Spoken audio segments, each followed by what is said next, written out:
raiou, resplandeceu, iluminou. Essa é a história de uma menina que ousou sonhar com a dignidade. Essa menina sou eu.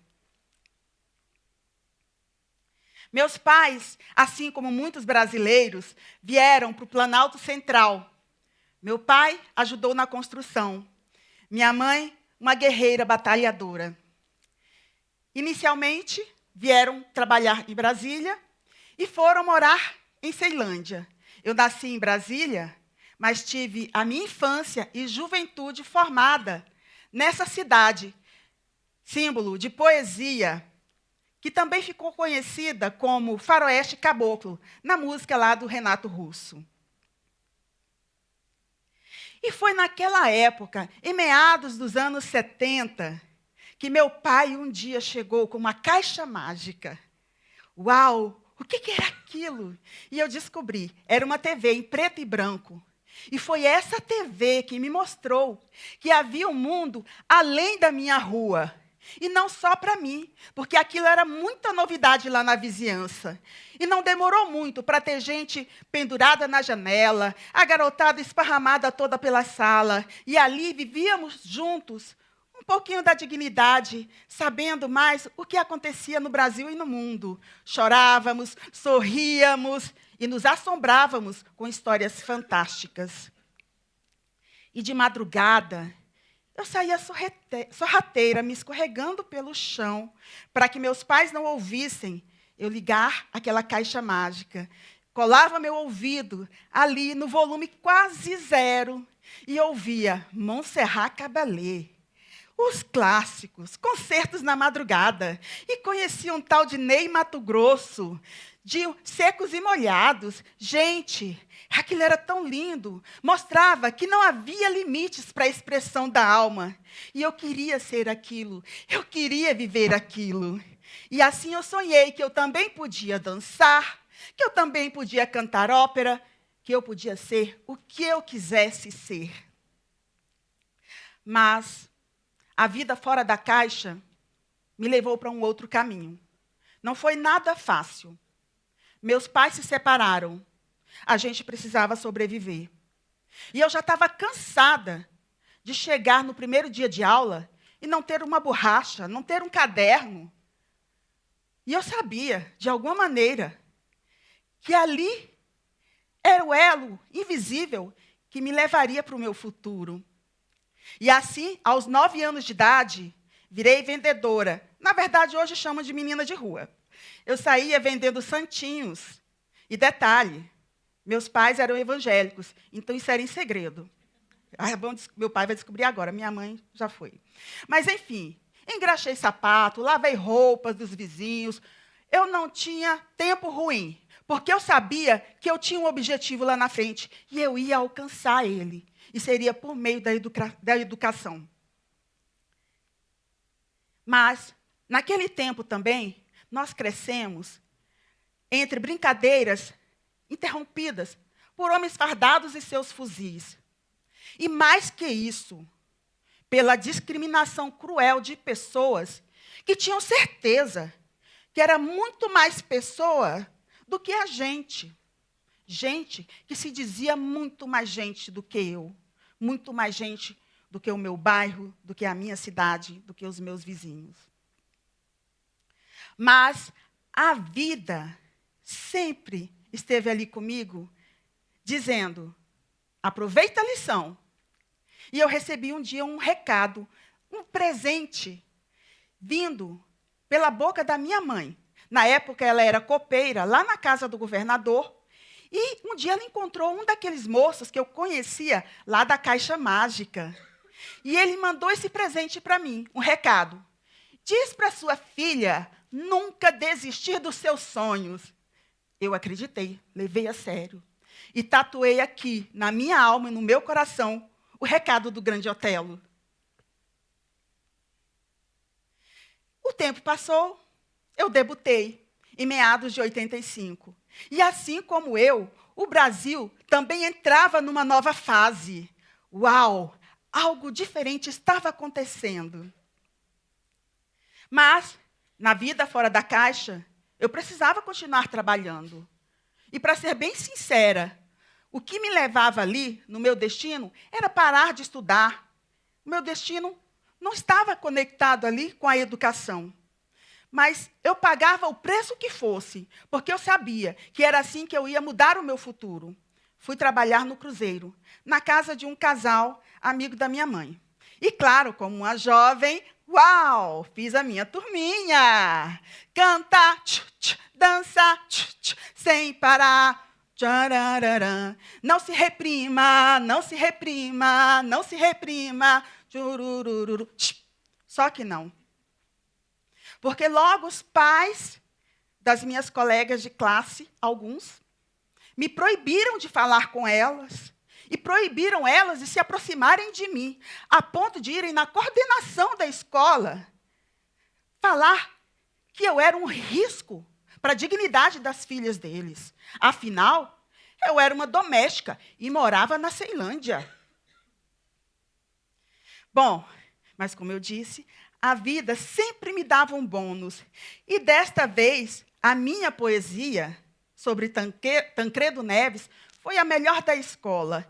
E mais, como se não bastasse, eu fui convidada a participar do coral de jovens que cantou na posse do novo presidente da redemocratização do Brasil. Sim, eu estive aqui, nessa esplanada, no Planalto Central, junto com aqueles jovens, e senti na pele a força daquele momento, e também na voz.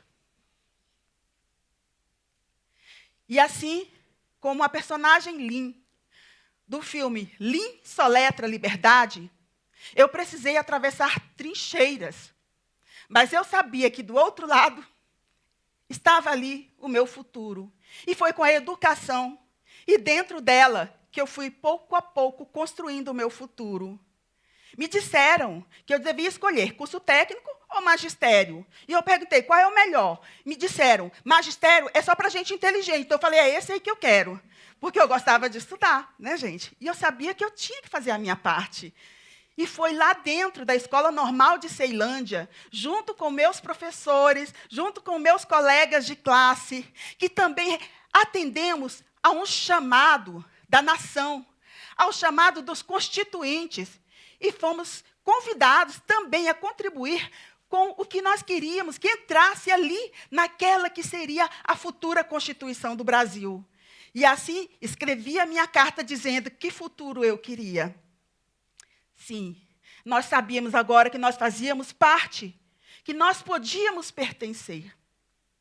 E mais que isso, começamos a descobrir um vocabulário novo. Democracia, liberdade de expressão, sistema único de saúde, jovens votando. Uau! Eu estava assim muito inclusiva. Enfim. E mais que isso, tinha algo dentro de mim que me levava para esse futuro. Algo que não era só um conceito filosófico. Algo que, a partir de agora, também não seria mais somente um ideal espiritual. Agora passaria a ser direito e mais fundamento constitucional, a dignidade.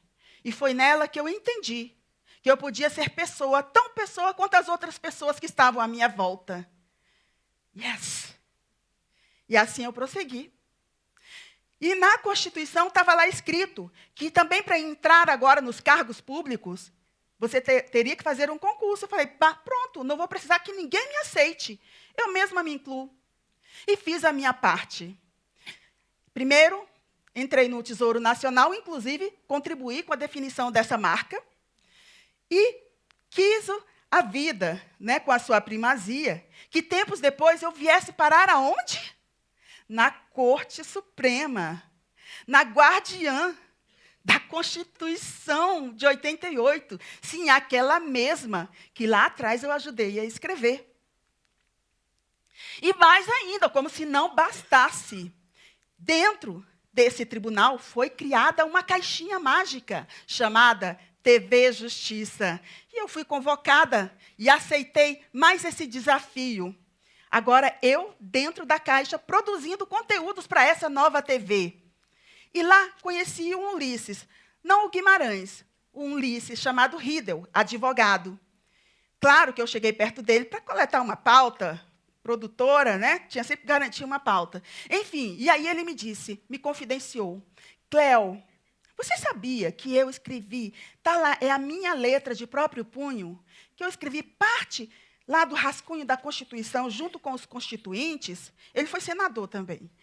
Aí eu falei, uau, que máximo! Era a vida me sinalizando mais uma vez. Viu? Você também fez parte disso. Você também escreveu. E muito mais. Era como se Shakespeare sussurrasse ao meu ouvido. Somos todos feitos da matéria dos sonhos. Mas, aqui mesmo, dentro do tribunal, fui também trabalhar um tempo na gestão estratégica. E lá dentro, por um período, eu também fiquei à frente do processo de ressocialização, de inclusão, de sustentabilidade, e conheci um moço. E descobri que ele era reincidente. O ressocializando é uma pessoa que está cumprindo pena, e no caso aqui do tribunal, ele trabalhava de dia e à noite ia lá para a sua reclusão. E eu descobri que muitas vezes a pessoa é reincidente como ele, porque quando voltam, né, saem lá, cumprem sua pena, eles não conseguem se reintegrar no mercado de trabalho. E no caso dele, era porque ele não sabia nem ler e nem escrever. Vamos pensar bem, até para a pessoa ser ali uma pessoa simples da faxina, ela precisa ler as instruções, ela precisa entender as instruções. Então, ele tinha muita dificuldade. Eu falei, lógico, fiz magistério, vou ajudá-lo. Mas só que não, porque ele não conseguia alcançar o que já era direito dele. Ele não conseguia alcançar nem como filosofia, nem com uma ascensão espiritual, o que seria dignidade na vida dele. E ele olhou para mim, sem nenhum brilho nos olhos, e aquilo rasgou a minha alma, e me disse, Cleo, eu nunca sonhei, eu não sonho, e eu nunca vou sonhar, entenda isso. Enfim, eu acredito, sim, que a dignidade é um direito individual. Mas ela também deveria ser um dever coletivo, individual e coletivo, ao cruzarmos com cada pessoa e respeitarmos elas como pessoas humanas e também sinalizarmos de alguma forma uma semente para que elas entendam que o futuro, sim, pode ser de todos, mesmo que pareça impossível, eu acredito. E assim eu proponho que a gente, além de criar políticas para combater a discriminação estrutural, que pudéssemos também criar uma política, um indicador de dignidade estrutural da nação. Eu faço um paralelo da vida como uma escola, mas também como uma pista de corrida. Nessa pista de corrida, cada pessoa, cada corredor começa de um ponto. Só que na vida, nem todos começam com as mesmas condições. Eu não comecei com o melhor tênis. E, para ser bem sincera, como muita gente, eu comecei descalço. Mas eu acredito que, se nos apropriarmos também da nossa responsabilidade de levar a sério esse direito que agora é constitucional, de entendermos que, sim, somos nós, pessoas humanas, nós podemos mudar o nosso mundo e o mundo à nossa volta. E eu, desde lá do início, eu disse sim para a professora da classe, para a classe da professora chamada Dignidade. Eu sei que muita gente não consegue acessar, mesmo tendo direito. Mas eu acredito que sim, o sonho, junto com a possibilidade de realizar, é o caminho. E assim, aquela garota que ouvia no volume quase zero o som da sua TV, descobriu, sim, eu sou pessoa humana. Pude cantar, escrever, dançar, cantar ópera, atuar, virar atriz, enfim, vários personagens na vida. Mas também ter minhas amizades, construir o meu castelo de sonhos, e que está só começando, porque eu não terminei aqui. E ele pode continuar, porque eu sei que a dignidade de ser humano, ela existe e eu faço parte, assim como todos vocês que estão aqui. Esse chamado é para todos vocês. Não sinta que você é diferente, porque nesse ponto da dignidade somos todos iguais. E assim, a menina que ousou sonhar com a dignidade esteve presente. Opa, voltei. Peraí, desculpa. Vamos lá.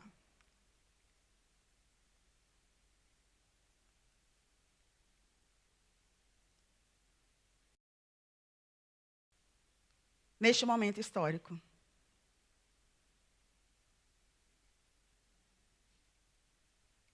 Enfim, neste momento, o Em 88, no que tange à Constituição, a nação mudou.